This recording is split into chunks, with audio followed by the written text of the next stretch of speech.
Fala família, tudo bem com vocês? Graça e paz. Hoje nesse conteúdo aí, prosperando à luz da palavra, eu tô com o meu amigo Rian. Toca aí, Rian. Fala, pastor. Cara próspero, abençoado, em nome de Jesus. Gente, ó, no decorrer do tempo aí, eu vou estar com alguns convidados aí, conversando, trocando ideia, tirando dúvidas, né? Importante. Porque muita gente tem dúvidas. E às vezes a gente vai preparando conteúdo, a gente vai falando, fala de uma coisa, fala de outra, e às vezes esquece alguma coisinha muito importante que é o trivial da vida, aquilo que é a coisa do dia a dia. E num bate-papo desse a gente consegue tirar dúvidas e trocar ideias. E dizer ele que ele quer me colocar contra a parede, gente, entendeu? Eu sou daquele seguinte, se eu sei, eu respondo. Se eu não sei, eu digo que não sei, entendeu? E vou pesquisar e numa próxima a gente responde. É assim que funciona, entendeu? Nada de ficar inventando, né? Não inventa moda. Tem gente que quer saber de tudo, né? Quer dar resposta pra tudo, eu não quero não. Rian, bem-vindo, Deus abençoe. Nem dei tempo pra você cumprimentar as pessoas aí, fica à vontade. Fala, gente, na graça, vocês estão bem? O pastor é referência hoje lá na igreja de prosperidade. Não só questão. Não só porque é milionário, não, gente. Milionário? É porque ele tem uma visão muito ímpar daquilo que Deus fala sobre a palavra, sobre finanças, e eu tenho aprendido muito em cada gravação. E pastor, eu tava pensando aqui na primeira pergunta pra fazer, e a minha primeira pergunta só não judia, tá, Vanza? Tá, é simples. Tem coisas que às vezes a gente acha que é complexo, mas é do dia a dia que passa batido, né? Sim, e às vezes essa é a minha preocupação, a ideia de ter esse bate-papo é justamente isso, entendeu? Para nós podermos falar de coisas triviais, né? Que às vezes a gente passa batido. Pastor, tenho lá meu Prolabore, sou empreendedor, tenho meu Prolabore, que é meu salário ali como empreendedor. Mas minha empresa, ela tem que dar dízimo? Gente, o que vocês acham, hein? Tô aqui com o Hércules do lado. O que você acha, Hércules? Tô com a noiva do Hércules, você vai casar daqui um dia. Falar nisso, você já fez uma oferta pelo casamento? Já é esse vaso? Não, deles não. Do Igor eu já fiz. A do Igor eu já fiz. Eu tô indo em ordem. Porque assim, só pra contextualizar. Sim. Eu já fiz isso. Hoje eu tenho uma visão um pouco diferente, mas eu acho que é importante ter um esclarecimento aí bem pontual. Eu falava assim, não, eu não vou ter... Eu vou ter um Prolabore baixo, porque aí o dízimo é baixo. E aí eu faço o meu custo via empresa. Porque aí é tranquilo. Gente, é nessa linha aí, pastor? Gente, ó, vamos lá. O que a Bíblia vai falar? Porque a gente sempre tem que ficar com o que a Bíblia diz. O que eu acho, o que eu penso, não vem ao caso. Mas o que Deus diz, isso sim, é lei estabelecida por Ele, e Deus é zeloso por cumprir com quem? Com a sua palavra. Então, o homem estando certo ou estando errado, o que cumpre é a palavra. Entendeu? Então, se o homem está certo, a palavra cumpre ao seu favor. Se o homem está errado, a palavra cumpre contra o homem. Entendeu? Então, sempre pela palavra. A Bíblia vai dizer para que nós tragamos todas as nossas rendas. Lá em Malaquias 3:10 vai dizer o seguinte: tragam todos os dízimos à casa do tesouro, para que haja mantimento na minha casa. Quando a Bíblia instrui, ela instrui que tudo que é renda, você traga e entregue o seu dízimo. Quando se fala de empresa, por exemplo, como você disse, você tem a sua empresa, você tem seu Prolabore.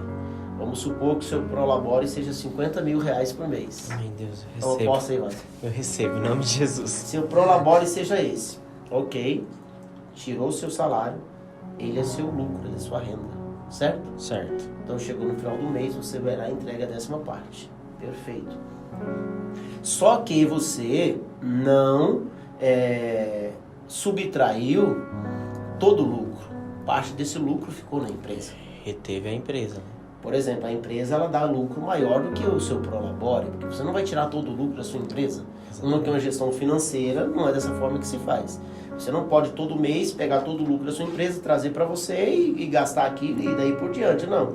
A empresa tem que ter vida própria. O que é interessante se fazer? Você pode fazer de várias formas. Se você tem uma contabilidade, por exemplo, o lucro da minha empresa, eu fui ilustrativo aqui, vou usar esse número só para ilustrar. Se você tem um Prolabore de R$50 mil, mas de fato você deixou mais 50 de lucro na empresa. Aí cabe a você definir como você quer fazer. Se você faz no final do ano um balanço disso e faz outra retirada, E mesmo que você não faça a retirada total e fique um valor de lucro ali, o certo é chegar no final do ano, ou se você optar pelo final do mês, todo final do mês, ok, eu tirei 50 mil, que é meu prolabore, ficou mais 50 mil de lucro. Eu vou dar o dízimo, eu pego meu dízimo dos 50 mil, pego 50 mil daquele de lucro e também dizimo. Isso é o certo de fazer. Porque a Bíblia fala para você dar dízimo de toda a sua renda, daquilo que rendeu. O que é um erro?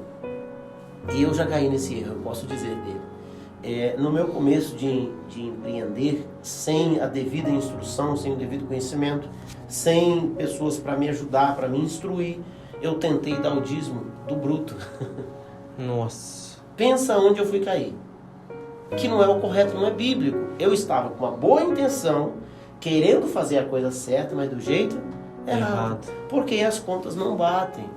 Poxa, se uma empresa hoje, e geralmente uma empresa deixa líquido, vou falar da área de vendas, que é a área da minha, ela deixa líquido médio de 20%, 25% de lucro. Para pensar, se a pessoa dá o dízimo em cima do bruto, para onde vai essa conta? Acho que é até bom ilustrar com números, né? 25%. Imagina que faturou 100 mil. Sim. E o lucro é 25 mil. Sim. Aí você vai lá, ao invés de dar o dízimo em cima dos 25 mil, você dá em cima dos 100, que é 10, que é o equivalente a aproximadamente 50% do lucro. E aí você compromete toda uma operação, né? Não tenha dúvida. Então não é em cima do bruto que você dizima em cima do que é lucro. Simples assim. Você pode fazer isso mensalmente, como você pode fazer isso anualmente. Final de ano, tem o balanço, você faz o balanço ali, vê o que ficou de lucro a mais na empresa e dizime. Entregue sempre o que é do Senhor. Tenha sempre a bênção do Senhor sobre suas finanças. Não fique com o que é dele. A gente já disse em ministrações anteriores aqui. Muitas pessoas estão corrompendo a sociedade por isso. Quer dar um jeitinho. Entendeu? Não, tem meu prolabore, eu dou só do meu prolabore. Não, queridão. Você tem que chegar no final de ano, no mínimo no final de ano, fazer o balanço, ver o que ficou de lucro na sua empresa e você dizimar isso também ao Senhor. Forte. Parecido? Nossa, demais. Tem mais algum aí? Tem mais uma, pastor, porque agora eu vou sair da empresa e vou ir pra casamento. Tô pra casar. Eita! Tô pra casar e aí vem aquela história. Junto as rendas e é um dinheiro só. E aí é um dízimo só. Ou eu deixo tudo separado, é dízimo separado, é tudo separado, o meu dinheiro é meu dinheiro, o seu dinheiro é seu dinheiro e a gente junta e paga as contas. Como que funciona isso? Porque é difícil, pastor. Principalmente quando tem uma desigualdade muito grande de salário. Você quer caçar confusão pra mim, né? Ou casar bem. Gente, o que acontece? Não vai brigar comigo. Se você for brigar, vai brigar com Deus, porque eu vou sempre ser bíblico. Eu não vou aqui dar o meu parecer apenas do que eu acho. Eu vou sempre ir para a Bíblia Sagrada. Uma coisa que eu aprendi: finanças não se faz com 2 mãos. Finanças se faz a 4 mãos. Uau. Ok? Então não existe essa de finança separada. Primeiro que a Bíblia vai dizer o seguinte: deixará o homem seu pai e sua mãe, e unirá-se uma mulher, e os dois serão uma só carne. Ok? Então, primeiro que eu não sou 2 mais, eu sou 1. Então, como é que eu posso me tornar 1 e nas finanças me tornar 2? Financeiramente parece que não tá. É a mesma coisa, né? Você tem, a esposa tem um salário, vai tirar o dízimo ali, o homem também. Mas ali na construção do relacionamento, o que o negócio. Eu vou falar uma coisa que eu vi esses dias. Isso não foi inspiração que eu tive. Deus não me revelou isso. Eu vi isso numa ministração do pastor Douglas Gonçalves e eu achei isso forte demais. O eu é diabólico. Sabia? Nossa. Primeiro que quando Deus foi criar o mundo, ele não disse faço eu. Façamos. Isso. Ele chamou para nós. A Trindade, né? Façamos nós. Dentro do casamento, quando você traz, não, isso é meu. Isso sou eu, isso é meu, esse salário é meu, esse salário é seu. Isso é diabólico, isso não é de Deus. Porque dentro do casamento é nosso.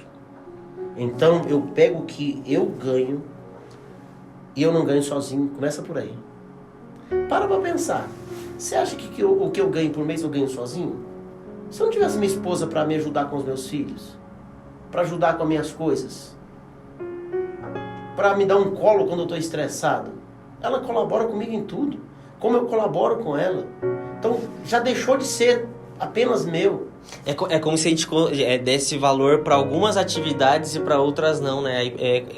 É sempre alguém sendo subjugado por outro. Isso vem da síndrome do individualismo, entendeu? A pessoa cresceu de forma individual, vem para o casamento onde ela tem que se tornar um e quer, nas finanças, separar, virar dois. Não existe isso. Todas as finanças que é feita dentro do casamento de forma separada, ela não prospera. Ela não é plena. Ah não, mas tem gente que faz isso e tem dado certo. Mas Deus não está nesse negócio. Deus teria dado muito mais, prosperado muito mais, abençoado muito mais, se elas entendessem que isso se faz a 4 mãos. Já que a gente está nesse meio, eu tenho uma outra pergunta, porque eu já vi muitos outros colegas e amigos casados que falavam isso e essa é uma dúvida muito grande minha. Quando vai resolver as finanças do mês? Geralmente, um ou outro tem uma facilidade maior ali com os números, sim, com os dados. Sim. Resolve sozinho ou traz o cônjuge ali para resolver todo mundo junto? Como eu disse no começo, finanças se faz a 4 mãos. Eu não estou habilitado a tomar decisões. Primeiro, por mais simples que seja a aquisição de alguma coisa dentro de uma família, ela não pode ser feita de forma onde um só decide. Um simples comprar de um tênis, uma blusa, às vezes tem que ser comunicado.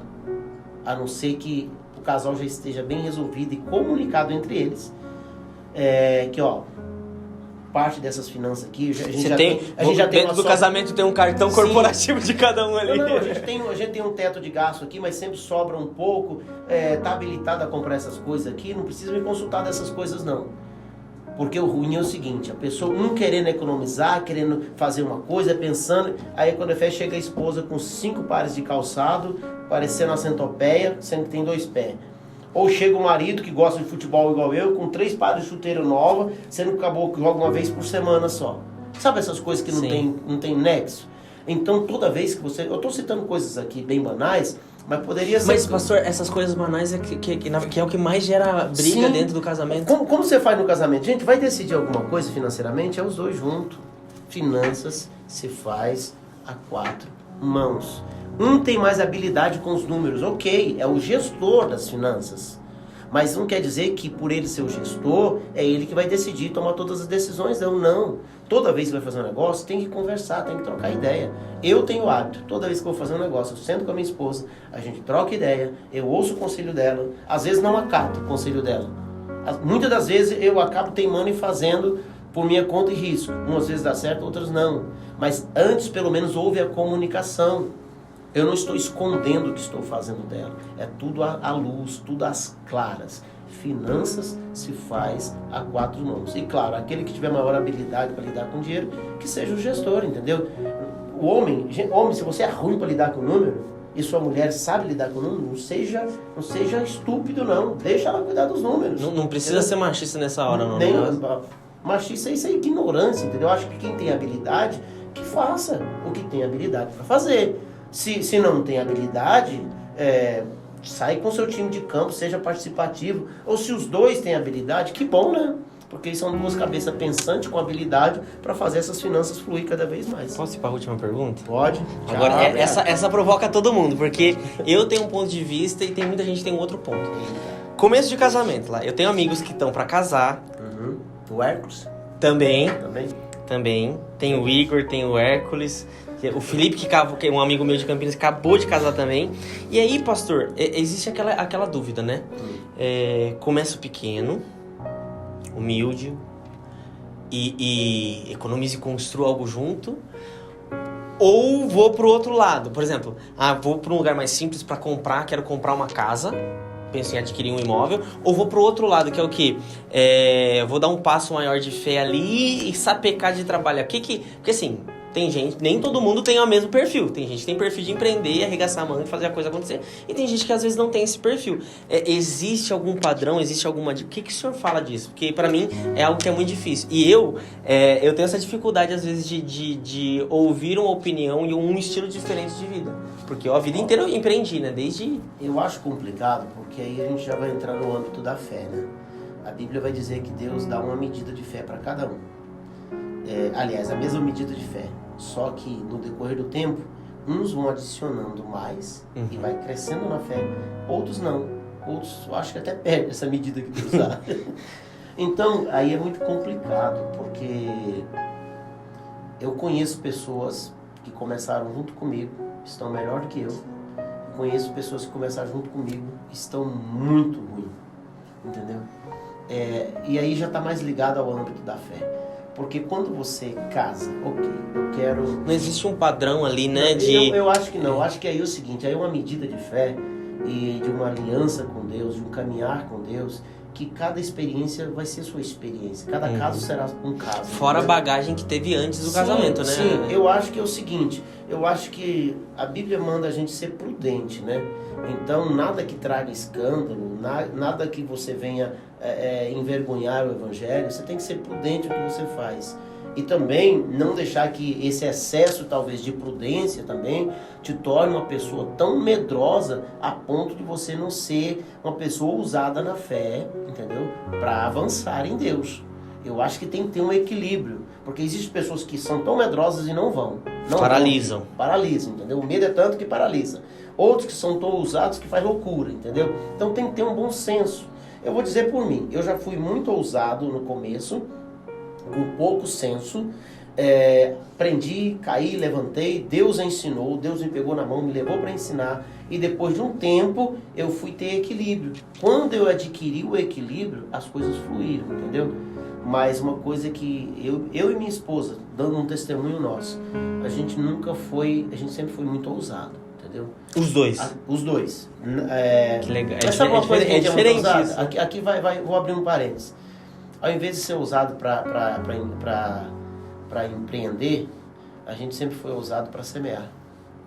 Nossa. Entendeu? Mano, porque aquilo que eu não tenho habilidade para fazer, Deus vai me dar habilidade. Entendeu? Aquela porta que eu não posso abrir, Deus vai abrir. E a semente é chave para abrir essas portas. Isso é extraordinário demais, entendeu? Quando você entende. Tem muita gente que tem o hábito, olha o que eu vou falar aqui. Tem muita gente que tem o hábito de economizar.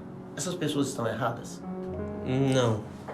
Ok, não estão erradas, estão certas. Ter em depósito é fantástico. Só que eu e minha esposa, a gente adquiriu uma cultura um pouco diferente. Ao invés de ter em depósito, no começo da nossa trajetória, não estou falando agora, agora a gente já tem em depósito. A gente já tem o nosso armazém, certo? Que eu vou falar em breve nos próximos conteúdos. Hoje a gente tem o nosso armazém. Mas uma coisa que a gente aprendeu, melhor do que ter em armazém é ter semente no solo plantada. Nossa. Porque o armazém não tem o poder de multiplicar. O poder de multiplicar só quando a semente toca o solo. Aí sim, ela tem o poder de multiplicar. Te dá acesso, né? Então o que a gente sempre foi muito ousado. A gente não foi ousado para sair comprando e fazendo negócio, abrindo empresa, não. A gente foi ousado para lançar sementes. Pegar semente, parcelar semente no cheque o ano todo. Pegar cheque emprestado para dar oferta. Vender aliança para dar de oferta. Então a gente sempre foi assim. Doido, cara. Você ter um carro legal, semear aquele carro e passar a andar num carro mais simples, entendeu? Tudo isso a gente já fez, entendeu? Pela fé. Então, meu conselho é esse. Seja prudente, equilibrado. Principalmente no começo, porque no começo sim, é desafiador, né? É desafiador, mas seja ousado na semeadura, entendeu? Ao invés de querer economizar, esse é meu conselho próprio, tá? Em vez de economizar, achando que isso vai ser, que vai criar a plataforma para a sua prosperidade, seja ousado. Bota essa semente no solo. Eu fiz isso inconsciente, né? Mas vou até compartilhar um testemunho. Não é de casal ainda, né? Porque ainda tô nesse processo. Mas há 2 semanas atrás eu dei uma semente que eu falei, do nada.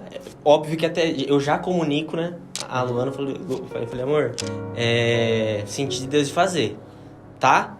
Ela, você sentiu de Deus, faz. Eu fiz e eu não esperava. De repente apareceu 2 clientes que eu nem imaginava vir. E assim, maiores daqueles que eu já tava. Eu falei, caraca! A semente, ela tem o poder. É muito doido. A semente, ela é chave que abre portas. Eu tô todo arrepiado porque assim, eu falei assim, amor, eu preciso de mais 2 clientes pra eu falar assim, ó. E 2 clientes. Nossa, velho, é muito doido. Aonde é muito estavam doido. esses 2 clientes? Na semente. Então, Nossa. casal que recém-casado forte quer isso. prosperar em Deus, vá pro altar. Vá pra semeadura. Entendeu? Não seja ousado na semeadura. Quem dá estratégia boa é Deus. Quem abre porta onde não existe porta é Deus. Eu jamais pensei em ter o negócio que eu tenho hoje.